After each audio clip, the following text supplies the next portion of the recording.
नमस्कार दोस्तों। तो देखिए, आज हम आपके लिए एक लेक्चर लेके आए हैं। तो इसके अंदर देखिए, ये एक बीड मॉडल है। बीड डिस्ट्रिक्ट है महाराष्ट्र के अंदर। वहाँ पे एक इंश्योरेंस मॉडल है क्रॉप का, मतलब फार्मर्स के लिए। तो इसको महाराष्ट्र चाहता है कि पूरे राज्य में एप्लीकेबल कर दे। तो इन्होंने अभी रिसेंटली प्रधानमंत्री, यहाँ के जो सीएम थे, उन्होंने प्रधानमंत्री मोदी जी से बात करी कि हमें इस तरह का बेनिफिट दिया जाए अंडर प्रधानमंत्री किसान फसल बीमा योजना। तो इसके बारे में हम बात करते हैं कि बीट मॉडल आखिर होता क्या है। ठीक है, तो इसका बेसिक जानना जरूरी है। आप ये कहीं आंसर राइटिंग के अंदर कोट कर सकते हैं, या फिर कोई डिस्कशन होती है फार्म इशूज से लेकर, तो आप बीट मॉडल भी बता सकते हैं कि बीट मॉडल क्या है। ठीक है, तो बहुत इंपॉर्टेंट है। तो देखिए यहाँ पे बीट मॉडल होता क्या है, इसमें थोड़ा सा डेफिनेशन दी है, फिर डिटेल में हम आगे स्लाइड्स में पढ़ेंगे। तो देखिए, बीट डिस्ट्रिक्ट है महाराष्ट्र के अंदर।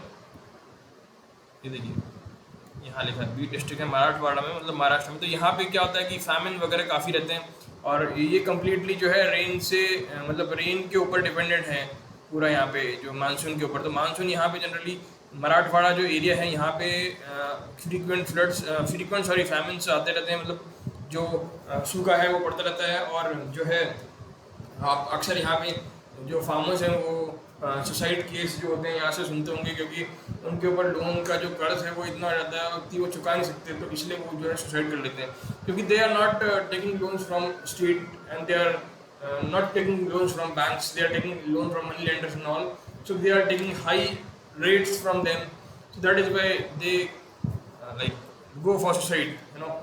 सो बीट मॉडल में क्या होता है, देखिए बीट मॉडल के अंदर अभी एक नया मॉडल आया है इसमें महाराष्ट्र के अंदर बीट।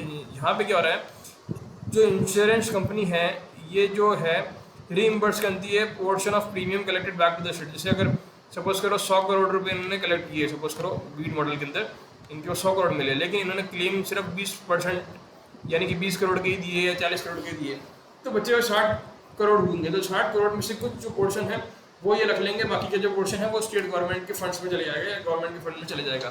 तो देखिए, प्रधानमंत्री फसल बीमा योजना के अंदर ये जैसे बीट मॉडल अगर लाते हैं, तो इस कलेक्टेड जैसे कुछ जो है पोर्शन वो किसान देता है, बाकी के जो पोर्शंस हैं जो प्रीमियम आता है मतलब इंश्योरेंस का, वो स्टेट और सेंट्रल गवर्नमेंट देती है ना। तो फार्मर के पास जो है ना लोड काफ़ी कम होता है, मतलब जो जैसे ये फार्मर्स हैं इनके पास काफ़ी कम लोड होता है। ठीक है, तो देखिए Beed model has been appreciated, तो ये फार्मर्स के द्वारा अप्रिशिएट किया गया है। और इसमें क्या होता है, जो यहाँ पे जो सरकार ने ये मॉडल चलाया, तो इसमें जो टेंडर निकालती सरकार कि भाई कौन यहाँ पे इंश्योरेंस कंपनी है जो आके यहाँ पे हमें इस तरह से जो है इस चीज़ को मतलब टेंडर के लिए अगेन भरेगी। तो यहाँ पे किसी ने देखा गया कि जो बीट डिस्ट्रिक्ट का जो मॉडल निकला, तो वहाँ पे कोई भी एक भी कंपनी ने टेंडर भरा ही नहीं। भाई सरकारी टेंडर होते हैं, सब लोग आगे बढ़ते हैं, लेकिन यहाँ पे जो है किसी भी कंपनी ने इंटरेस्ट शो नहीं किया बीट डिस्ट्रिक्ट के लिए। तो इसी के रिगार्डिंग जो है ये आगे हम पढ़ेंगे कि किस तरह से ये मॉडल वर्क करेगा। ठीक है, तो अभी देखिए बीट डिस्ट्रिक्ट है क्या, पहले मैं आपको बताता हूँ। ये देखिए, ये महाराष्ट्र का मैप है, यहाँ पे ये है बीट डिस्ट्रिक्ट। तो ये जो मराठवाड़ा एरिया है पूरा, यहाँ पे जो है सूखा बहुत ज़्यादा पड़ता है। ठीक है, तो यहाँ पे क्योंकि ये मानसून डिपेंडेंट है, यहाँ पे कोई और अदर सोर्सेस है नहीं। तो देखिए आगे बढ़ते हैं। तो अब देखिए, पहले प्रधानमंत्री फसल बीमा योजना किस तरह से कार्य करती है ये हम देख लेते हैं। तो देखिए, फार्मर्स जो है ना, जैसे 1 से 1.5 से 2% का जो है ब्याज देते हैं, मतलब ब्याज यानी नॉट ब्याज एग्जैक्टली, बट प्रीमियम जो होता है इंश्योरेंस की जो किस्त होती है वो बढ़ते हैं 1.5 से 2% की।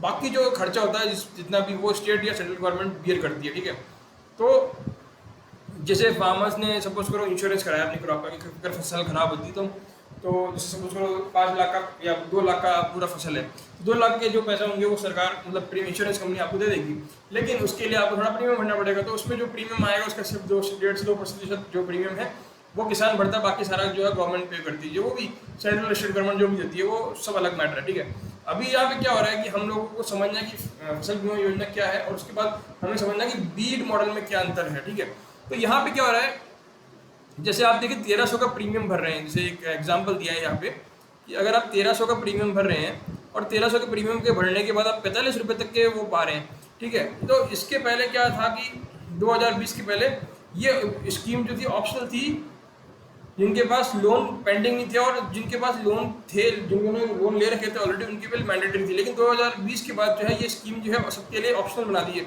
लेकिन महाराष्ट्र में जो है ना, ये जो नॉन लोन भी फार्मर्स थे इन्होंने बहुत ज़्यादा नंबर्स में एनरोल किया, जबकि ये चीज़ ऑप्शनल थी, तभी इन्होंने बहुत हाई नंबर्स में इन्होंने ये इस चीज़ को ऑप्ट किया है, ठीक है। तो यहाँ पे एक डेटा दिया हुआ है इसका, 422 लाख फार्मर ने एनरोल किया और 20,000 करोड़ के जो क्लेम्स हैं वो उन्होंने दिए इंश्योरेंस कंपनी। अब देखिए यहाँ पे क्या हो रहा है कि ये स्टेट गवर्नमेंट जो है इस तरह के मॉडल जो है इसमें थोड़ा बदलाव चाहती है पूरे स्टेट के अंदर। तो देखिए क्या है कि ये ऐसा नहीं कि अभी गवर्नमेंट है 2013 के आसपास से ये बात चल रही है, तो यहाँ पे कंसल्टेशन हुई फार्मर के साथ में, और जब कंसल्टेशन हुई तो इन्होंने जो है इसके अगेंस्ट में मतलब बोला जो अभी ऑलरेडी स्कीम चल रही है कि हमें इस तरह का नहीं चाहिए। तो इवन जो बीजेपी के सपोर्टर्स थे उन्होंने भी मतलब इस स्कीम के थोड़ा सा ट्वीक करने के लिए बोला। तो देखिए क्या हो रहा है, काहे को मतलब एरिया क्यों इस तरह से बोल रहे हैं, तो इनके कुछ प्रॉब्लम्स है, जैसे डिले हो रहा है क्लेम सेटलमेंट में, फेलियर टू रिकॉग्नाइज लोकल। अब जैसे लोकल जो इवेंट्स हो रहे हैं वेदर के उसको ये रिकॉग्नाइज नहीं कर पा रहे, इसलिए उनको क्लेम ढंग से मिल नहीं पा रहे हैं। और फिर कुछ कंडीशंस इस तरह की हैं जो उनके लिए मतलब उनको मंजूर नहीं है। तो इस तरह से ये लोग जो है इस चीज़ में थोड़ा सा अगेंस्ट हैं आगे जो फार्मर्स हैं। और फिर जो है यहाँ पे सबसे बड़ा फ़ायदा जो देखा गया ना, वो इंश्योरेंस कंपनी जो वो ये जो स्कीम्स पर्टिकुलरली चला रही थी उसको देखा गया, ठीक है। तो ये जो स्कीम जो चला रही है तो ये इंश्योरेंस कंपनी इनको ज़्यादा मुनाफा मिल रहा था, तो इसीलिए ये लोग इनके अगेंस्ट में प्रोटेस्ट कर रहे थे, या मतलब इसको हटाने के लिए बोल रहे थे। सो मैंने आपको बता ही दिया कि मानसून पे ये लोग डिपेंड होते हैं। और जैसे जैसे मतलब महाराष्ट्र का जो ये एरिया है ड्रॉट वाला एरिया, यहाँ पे जो है ना पहले तो स्कीम्स फायदेमंद थी मतलब जो इंश्योरेंस कंपनी है उसके लिए, लेकिन धीरे धीरे अभी कुछ सालों में इन्होंने देखा कि ये जो है ना नॉन प्रॉफिटेबल बिजनेस हो गया इंश्योरेंस के। भैया इंश्योरेंस कंपनी इंश्योरेंस कभी भी अपने घाटे में तो देगी नहीं भाई। जैसे सपोज करो उसको क्लेम्स मिल रहे हैं 40 करोड़ के, और उसको खर्चा मतलब वापस जो है देने पड़ रहे हैं वो 50 करोड़ देने पड़ रहे हैं उसको, मतलब आए तो उसके बाद 40 उसको देने 50 करोड़ पड़ रहे हैं। तो वो ऐसा तो नहीं कि अपने जेब से पैसा देती रहेगी। तो अगर इस तरह का कोई मॉडल होगा तो इंश्योरेंस कंपनी कभी भी इसमें इन्वेस्ट नहीं करेगी, ठीक है। तो अभी एक मिनट आपको टेबल दिखाऊंगा, वहाँ आपको पता लगेगा। देखिए यहाँ पे आ रखा है, देखिए यहाँ पे आप देखिए प्रीमियम कितना कलेक्ट हुआ और क्लेम्स कितने पेड किए। तो पहले उसमें देखिए यहाँ पे क्लेम्स बहुत कम पे किए थे, तो प्रॉफिटेबल था इसके लिए तो इंश्योरेंस कंपनी आएगी। यहाँ पे भी प्रॉफिटेबल था, यहाँ पे भी प्रॉफिटेबल था थोड़ा बहुत, ठीक है। लेकिन 2019-20 का आप देखोगे डेटा, देखिए यहाँ पे क्लेम ज़्यादा पे कर दिए लेकिन प्रीमियम कलेक्ट कम हुआ, तो यहाँ पे कंपनी लॉस में चली जाएगी। तो अगर इस तरह से भी चलेंगे तो कंपनियाँ लॉस में जाती रहेगी। अब देखिए ये जो अगला साल है 2020-21, यहाँ पे देखिए ये अभी रबी के क्लेम्स इन्होंने फाइनलाइज नहीं करे, तो इसमें थोड़ा और एडिशन होगा क्लेम्स स्पीड में, तो इसका भी देखते नहीं। लेकिन 19-20 का हम देखें तो इस तरह का जो है इन्होंने क्लेम ज़्यादा पे किया और पैसे इन्होंने कम कमाए, तो ये एक मॉडल है जिससे कंपनियाँ लॉसेस में जाएगी। तो ये वाला मॉडल कंपनी कभी भी अप्लाई नहीं करेगी टेंडर में, अगर इस तरह का टेंडर अगर फ्रॉड भी होता है तो, ठीक है। तो अब ये बीट मॉडल क्या है जो स्टेट गवर्नमेंट चाहती है कि वो इम्प्लीमेंट हो जाए। देखिए बीट डिस्ट्रिक्ट है, यहाँ पे जो है ना हैवी फेलियर ऑफ रेन और हैवी रेन्स जो होती है, इस तरह से कभी बहुत ज़्यादा बारिश हो गई, कभी बारिश हो ही नहीं रही, तो इसलिए रिपीटेडली जो है ना क्रॉप का लॉस हो रहा है, क्रॉप्स हो ही नहीं रही है ना। अब जैसे कंपनियों को बहुत ज़्यादा पे आउट करना पड़ रहा है, तो इंश्योरेंस कंपनी को भी लॉसेस हो रहे हैं, है ना। तो अब जो स्टेट गवर्नमेंट है ना इसको कोई टेंडर निकाल रही है, लेकिन कोई जो बिड करने वाला कंपनी है वो मिल नहीं रही है। तो इन्होंने क्या किया, इन्होंने क्या करा, स्टेट एग्रीकल्चर डिपार्टमेंट ने डिसाइड किया कि थोड़ी सी हम गाइडलाइंस को ना थोड़ा सा चेंज करेंगे। तो इन्होंने एक स्टेट की जो इंडियन एग्रीकल्चर इंश्योरेंस कंपनी है, मतलब स्टेट की कंपनी है, यानी कि गवर्नमेंट कंपनी है, इन्होंने इसको ठेका दिया इम्प्लीमेंट करने का स्कीम को। और इसमें इन्होंने क्या किया कि भाई इन्होंने कहा कि ठीक है इंश्योरेंस कंपनी जो है वो 110% प्रीमियम कलेक्ट करेगी, कवर 110% का जो प्रीमियम कलेक्टेड है उसका कवर देगी। मतलब अगर 100 रुपये आप प्रीमियम से कलेक्ट कर रहे हो तो आप 110 तक का दे सकते हो, देना चाहिए। So if the compensation exceeded the cover provided the state government would पे द, अगर आपका जो कमाई है या आपका जो कंपनसेशन है वो एक्सीड कर रहा है, कवर जो आपने दिया है उससे ज़्यादा कवर आपको पे आउट करना पड़ रहा है, तो जो बाकी का खर्चा होगा वो स्टेट गवर्नमेंट अपने फंड से देगी, ठीक है। ये चीज़ थी इसमें। लेकिन अगर लेस हुआ, सपोज करो ये वाला फायदा इसने कंपनी को दे दिया इस पर्टिकुलर डिस्ट्रिक्ट के लिए कि भाई ठीक है, अगर हम आपको कहते हैं कि साहब 110% आपने क्लेम दे दिया, लेकिन आपको और भी ज़्यादा खर्चा हो रहा है या आपको और ज़्यादा क्लेम्स देने पड़ रहे हैं, तो जो बाकी खर्चा आपको देने की जरूरत नहीं, हम आपको दे देंगे, स्टेट गवर्नमेंट आपको दे देगी, ठीक है, या फार्मर्स को दे देगी, जैसे भी करना है। लेकिन अगर सपोज करो 100 करोड़, सपोज फॉर एग्जाम्पल दे रहा हूँ, 100 करोड़ आपने प्रीमियम कलेक्ट किया, लेकिन आपको पे आउट करना पड़ रहा है 20% ही या 20 करोड़ ही, है ना।